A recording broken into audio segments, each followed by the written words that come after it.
Assalamualaikum semuanya, selamat datang kembali di channel Aisyah Stories. Jangan lupa subscribe, like, share, dan komen. Terima kasih. Kamu terlambat 3 menit 27 detik.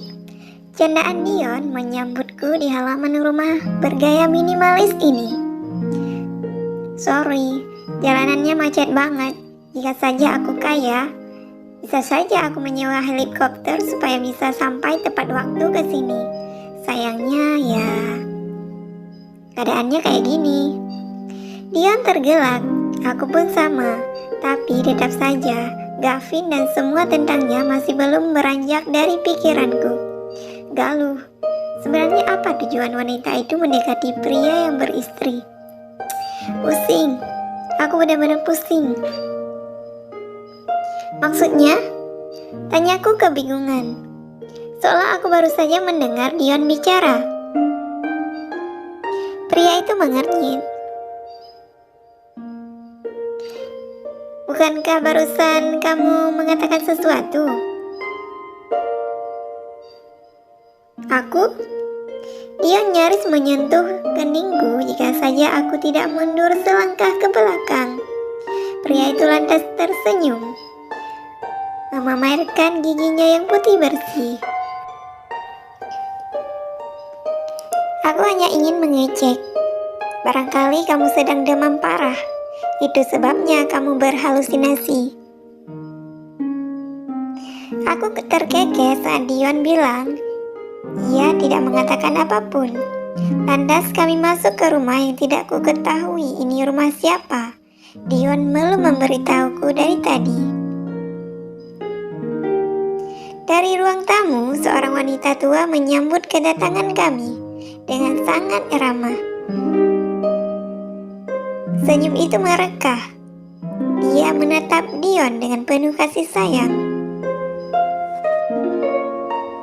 Apa kabar Nini? Ucap Dion sambil mencium tangan wanita itu dengan ta'zim. Tentu saja hal tersebut membuatku penasaran. Jangan-jangan... Waalaikumsalam cucu Nini yang ganteng. Wanita yang dipanggil Dion dengan sebutan Nini mengelus pucuk kepalanya. Aku berdiri mematung di antara mereka. Suasana yang baru saja aku saksikan masih menimbulkan banyak tanya yang belum sempat mendapat jawaban. Karena yang ku tahu neneknya Dion telah lama meninggal. Lalu... siapa wanita yang ia panggil Nini sekarang? Oh iya Nini, kenalkan ini Syabira. Syabira sahabatnya Dion. Lelaki itu menarik tanganku agar lebih dekat dengannya. Ada jeda yang lama sebelum ia menyebut kata sahabat. Aku mengeluarkan tangan lalu disambut hangat oleh wanita yang menggunakan tunik putih tulang dipadu padan dengan rok batik warna coklat tua. Jadi ini yang namanya Syabira. Pantes saja Dion sering bercerita tentang kamu pada Nini. Wanita bersahaja itu tersenyum ke arah Dion, membuat Dion salah tingkah. Aku membidik makhluk yang sejak awal menginjak rumah ini sudah membuatku kebingungan. Berharap menemukan secuil jawaban yang sedang aku cari darinya. Sebenarnya apa maksud pria ini membawaku pada Nininya? Scene berganti. Aku dan Dion baru saja pamit pulang. Nini mengantar sampai gerbang pagar sambil mengguyur kami dengan bermacam pesan dan nasihat darinya. Sering-seringlah menjenguk Nini. Hati-hati menyetir di jalan, jangan jaga kesehatan, kurangi bergadang dan bla bla bla. Aku hanya menanggapinya dengan tersenyum. Lampayan tangannya pun mengiringi mobil Jaguar hitam melaju lincah meninggalkan kawasan komplek perumahan menuju jalanan kota. Lama aku memandangi tote bag yang berisi salad buah bingkisan dari Nini, salad buah yang sangat pas di lidahku.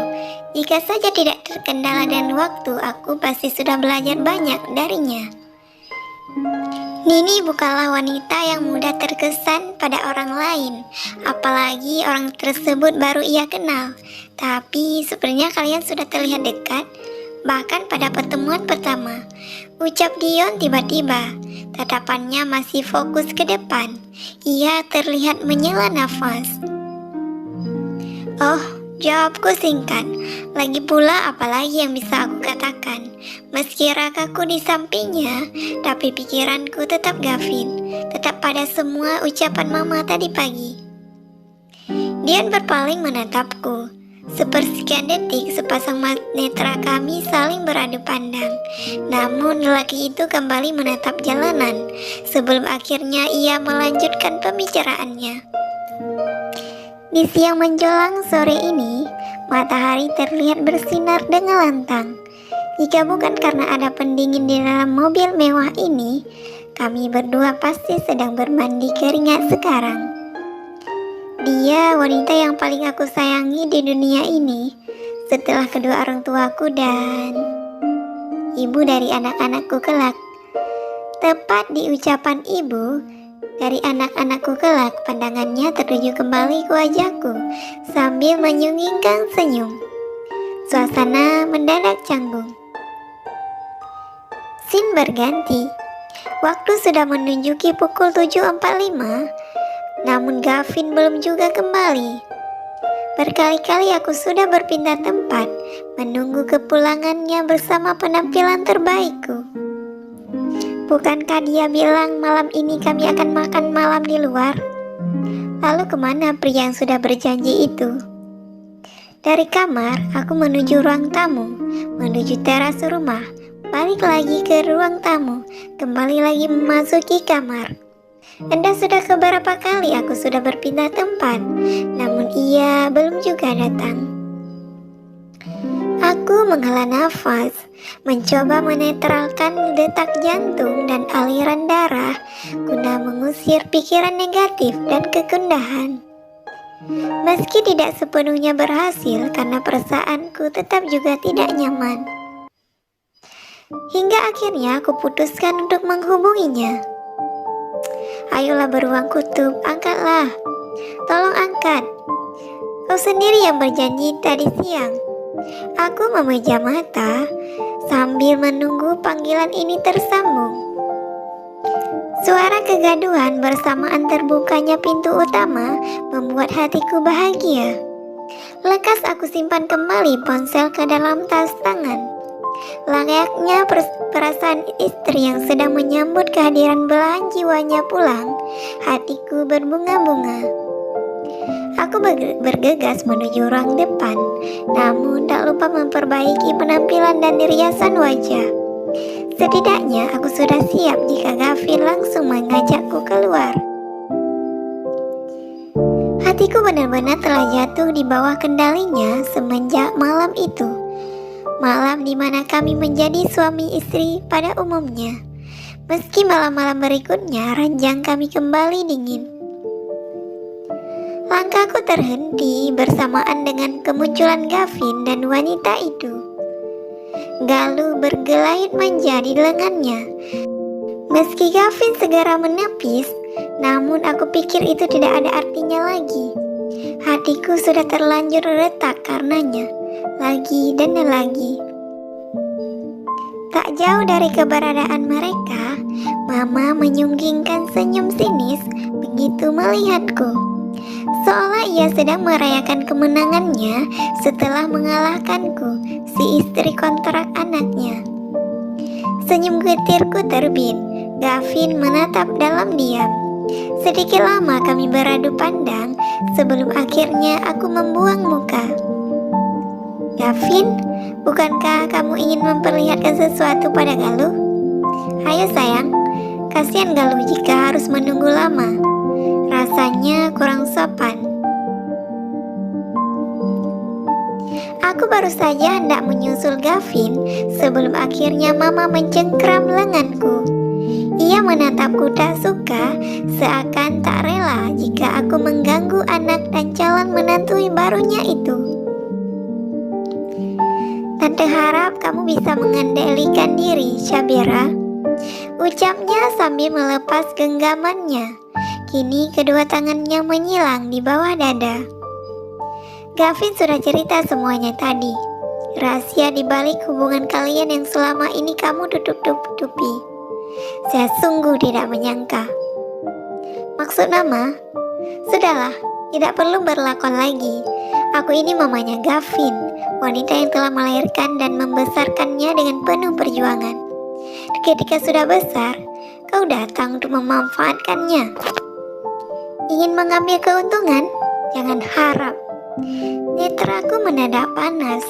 Sebisa mungkin, aku menahan diri untuk tidak menangis di depan Mama. Aku ini istrinya Gavin, Ma. Kami menikah sah secara agama dan negara. Mama harus ingat itu. Lagi pula, aku tidak mungkin memanfaatkan suamiku sendiri. Hahaha, istri sah. Sah karena kamu berhasil menipu ibu. Tidak ada yang tahu jampi-jampi apa yang sudah kamu gunakan untuk menggelabui neneknya Gavin. Mama Arumi berucap dengan mata melotot menatapku, seolah ia ingin menguyahku sekarang juga. Itu tidak benar, Ma. Aku tidak pernah menggunakan jampi apapun. Kami menikah karena kami memang mau menikah. Dan Om Adwi, beliau sangat menginginkan kami untuk bisa menikah. Semua yang Mama tuduhkan itu tidak benar. Demi Allah, Ma, aku cukup. Ucapan Mama menghentikan penjelasanku. Kamu hanya istri kontraknya Gavin, tidak lebih dari itu. Jadi kamu harus tahu di mana tempatmu. Paham? Seketika aku terkejut dengan mulut ternganga mendengar ucapan Mama. Bagaimana mungkin Gavin melanggar perjanjian yang sudah ia buat sendiri? Kemarin ia memberitahu Ruka, sekarang mamanya, atau mungkin semua orang sudah ia beritahukan, dan aku hanya wanita bodoh di matanya. Masih tergiang di telingaku sehari sebelum kami menyatakan siap menikah di depan mendiang Om Adwi. Di antara kita, tidak ada yang boleh membocorkan semua rencana ini sampai kapanpun. Kita akan membuatnya terlihat seperti normal sampai akhirnya bercerai pada saat yang telah aku tentukan. Aku tergugu sendiri. Betapa sulitnya menahan isak tangis sekarang setelah apa yang aku ketahui. Ya Allah, maafkan hamba. Tolong maafkan hamba, ya Allah. Hamba menyesal sudah mencoba mempermainkan pernikahan. Hamba menyesal, ya Allah. Gavin muncul. Aku tidak sempat melihat ekspresi karena sibuk menyeka air mata di wajah. Syah, ada apa? Kenapa kau menangis? Sebenarnya apa yang terjadi? Gavin bertanya setelah ia menyusulku hingga ke kamar. Tangannya berusaha menyeka sudut mataku jika saja aku tidak menepisnya. Aku mau kita akhiri semua ini. Besok juga ayo kita bercerai. Gavin tercengang sejenak sebelum akhirnya ia terkekeh kecil. Dan lagi-lagi, ia berusaha menyentuh pipiku. Aku menepis cepat. Kamu marah karena aku membatalkan makan malam kita? Iya. Aku membuang muka. Syah, aku ini hanya manusia biasa. Tidak tahu apa yang akan terjadi ke depannya. Saat aku berjanji akan membawamu makan malam di luar, aku benar-benar tulus.